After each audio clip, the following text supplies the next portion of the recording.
अल्लाह ताला की इबादत करो, उसके साथ किसी को शरीक न करो, माँ बाप के साथ एहसान करो, रिश्तेदारों और यतीमों से और मिस्कीनों से और क़राबतदार हमसाया से और अजनबी हमसाया से और पहलू के साथी से, राह के मुसाफिर से और उनसे जिनके तुम मालिक हो। यकीनन अल्लाह ताला तकब्बुर करने वालों और शरीफों को पसंद नहीं फरमाता। ए ईमान वालों, अल्लाह से डरो और तकवा इख्तियार करो। तकवा इख्तियार करना ईमान वालों की शान है। अल्लाह की इबादत करो, किसी को रब के साथ शरीक ना ठहराओ। नेक काम करने वाले अल्लाह के महबूब हैं। मस्जिद नमरा में खुतबा हज इमाम काबा शेख सालेह बिन अब्दुल्ला ने कहा, अल्लाह ने दीन इस्लाम को इंसानियत के लिए पसंद किया। अल्लाह ताला ने नेकी करने और बुराई से दूर रहने का हुक्म दिया। शैतान तुम्हारा खुला दुश्मन है, उससे दूर रहो।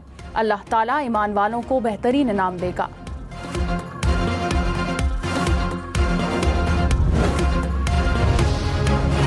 खुतबा हज में मजलूम फ़लस्तीनियों के लिए खुसूसी दुआएं। इमाम काबा ने कहा कि ए अल्लाह, तू फ़लस्तीन में हमारे भाइयों का ख्याल रख, भूखों को आसूदा कर, उनके बेघरों को आसरा दे, उनके खौफज़दा लोगों को अमान दे, उन्हें दुश्मनों के शर से महफूज रख।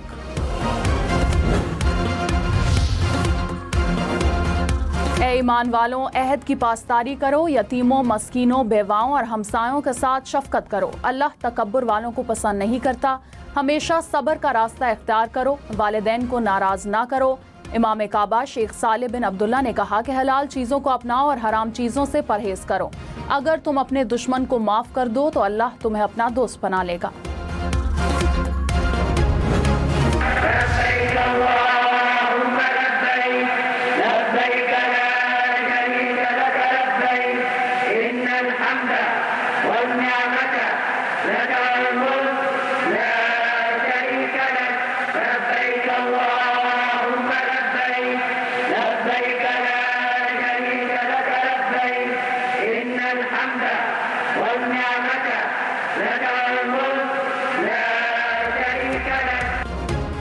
आज़मीन ने मस्जिद नमरा में हज का खुतबा सुना। ज़ोहर और असर की नमाजें एक साथ अदा की। हज के रुकन आज़म वकूफ़ अरफा अदा की अदायगी जारी। लाखों आज़मीन हज मैदान अरफात में जमा। बारगाह इलाही में इबादतों और दुआओं का सिलसिला जारी। हाजी सूरज गरूब होने तक मैदान अरफात में वकूफ़ करेंगे। उसके बाद हज्जाज कराम मुज़दलिफ़ा जाएंगे, जहाँ मगरिब और इशा की नमाजें इकट्ठी पढ़ने के बाद रात खुले आसमान तले गुजारेंगे। इमाम काबा शेख सालेह बिन अब्दुल्ला ने हज का खुतबा दिया। हज का खुतबा उर्दू और इंग्लिश समेत 35 मुख्तलिफ ज़ुबानों में नशर किया गया। लाखों अफराद बराह रास्त सुना।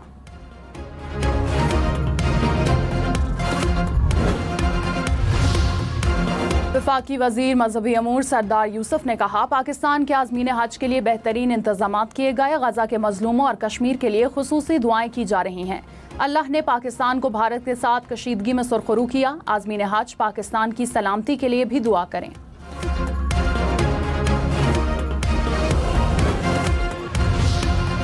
वज़ीर आज़म शहबाज शरीफ ने कहा, भारत ने जंग में शिकस्त के बाद पानी को बतौर हथियार इस्तेमाल किया। भारत सेंटास मुआहदे के हवाले से धमकी दे रहा है।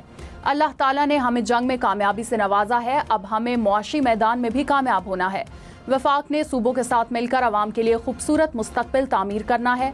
बातों और तकरीरों से कुछ नहीं होगा, खून पैसा गिराना होगा। आबी ज़खायर से मुतालिक इजलास से खिताब में मजीद कहा कि दुनिया ने पानी बंद करने की भारतीय धमकी को मुस्तरद किया है। आने वाली नस्लों के लिए पानी को महफूज करना हमारे लिए चैलेंज है।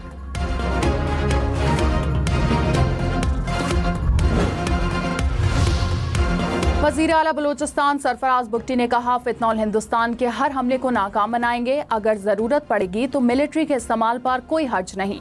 बड़े मिलिट्री ऑपरेशन की ज़रूरत नहीं, दहशतगर्दों की इतनी कैपेसिटी है। भारत को जंग में मुंह की खानी पड़ी। भारत अब प्रॉक्सीज का सहारा ले रहा है। भारत फितनौल हिंदुस्तान के जरिए बलूचिस्तान में दहशतगर्दी करना चाहता है। रॉ के हैंडलर्स फितनौल हिंदुस्तान के दहशतगर्दों को खुफिया इतलात दे रहे हैं।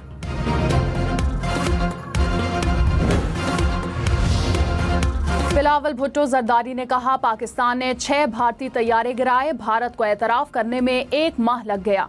पाक भारत जंगबंदी नाजुक जंगबंदी है। देरपा जंगबंदी के लिए मसला कश्मीर अक़वाम मुत्तहिदा की करारदादों और कश्मीरी अवाम की उमंगों के मुताबिक हल होना चाहिए।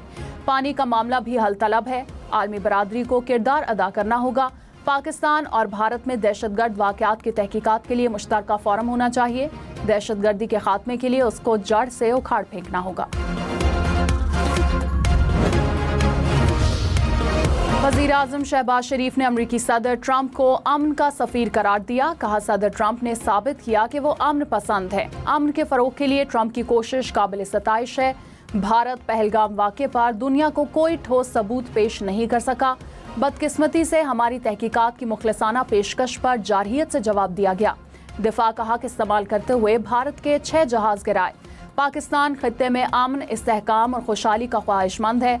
अमरीकी सफारत खाने में तकरीब से खिताब में कहा कि कशीदगी में कमी के लिए दोस्त ममालिक के भी शुक्रगुजार हैं। भारत की मकारियां सफारती सतह पर बेनकाब करने का मिशन। बिलावल भुट्टो की क़यादत में पाकिस्तानी वफ्द की अमरीकी सेनेटर से मुलाकात। जनूबी एशिया में अमन व इस्तेहकाम की सूरत हाल, सिंतास मुआहदे और मसला कश्मीर पर तबादला ख्याल। वफ्द की कॉकस के अरकान से भी मुलाकात। पाक भारत कशीदगी और पायदार अमन के हवाले से पाकिस्तानी नुक्ता नज़र पेश किया।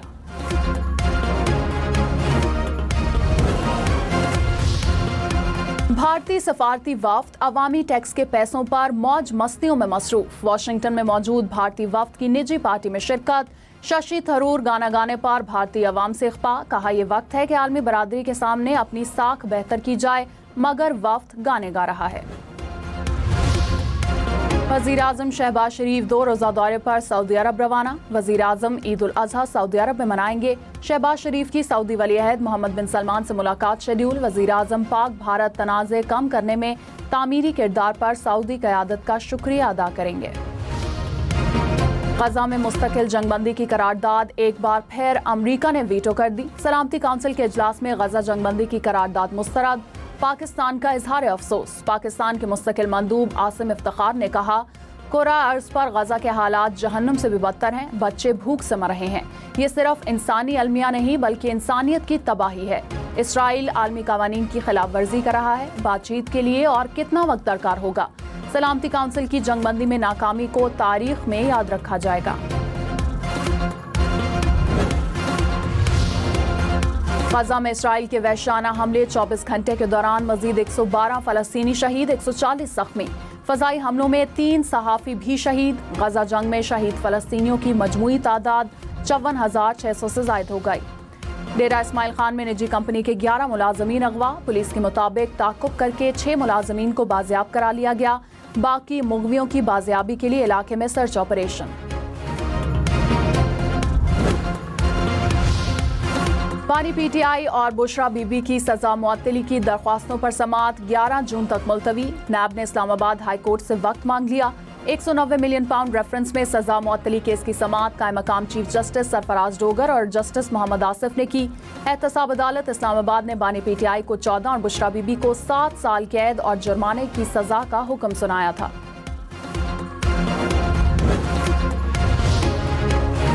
वज़ीर आला खैबर पख्तूनख्वा अली अमीन गंडापुर ने कहा, बानी पीटीआई और दीगर लीडरशिप पर कोई हकीकी मुकदमा नहीं, हमें सियासी इंतकाम का निशाना बनाया जा रहा है। जब केस सुने जाएंगे सबके सामने आ जाएगा कि उन केसेस में कुछ नहीं है। अलीमा खान ने कहा कि बानी पीटीआई को जेल में रखने के लिए कानून तोड़ा जा रहा है। मुल्क में कानून की हुक्मरानी के लिए जद्दोजहद करते रहेंगे। कराची में नौजवान को तशद्दुद का निशाना बनाने के केस का ड्रॉप सीन। नौजवान ने मुल्जिम को मुआफ कर दिया। एडिशनल डिस्ट्रिक्ट एंड सेशन जनूबी अदालत में बयान में कहा, मेरी मोटरसाइकिल मुल्जिम की गाड़ी से टकराई थी। मैं किसी किस्म का केस नहीं लड़ना चाहता। अदालत ने मुल्जिमान की दरख्वास्त जमानत मुस्तरद कर दी।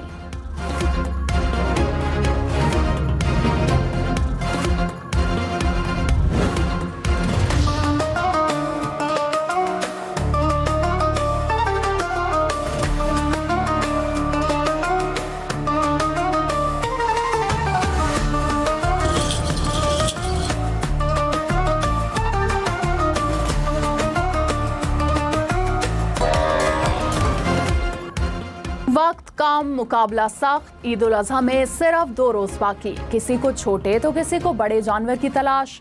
भावलनगर, कसूर, मर्दान और सवाबी समेत मुल्क भर की मवेशी मंडियों में रश। व्यापारियों और ग्राहकों में भाव ताव तेज। कौम को चाहिए कि ये इन दिनों इन पे सख्ती करे ताकि ये आवाम से कम किराया लें। पहले गाड़ी 1 घंटे बाद निकलती थी, अब वही गाड़ी जो 20 मिनट बाद निकल रही है। काफ़ी रश है, लोगों को टिकट नहीं मिल रही। 2 दिन से बैठे हैं क्योंकि पहले एडवांस बुकिंग करवानी होती है, उसके बाद टिकट मिल रही है। ईद अपनों के संग मनाने का मिशन परदेसी बड़े शहरों से अपने आबाई इलाकों को वापस जाने की कोशिशों में मसरूफ। इस्लामाबाद और रावलपिंडी के बस अड्डों पर रश, फैजाबाद, पीरवधाई और दीगर बस अड्डों पर परदेसियों का किरायों में इजाफे का शिकवा।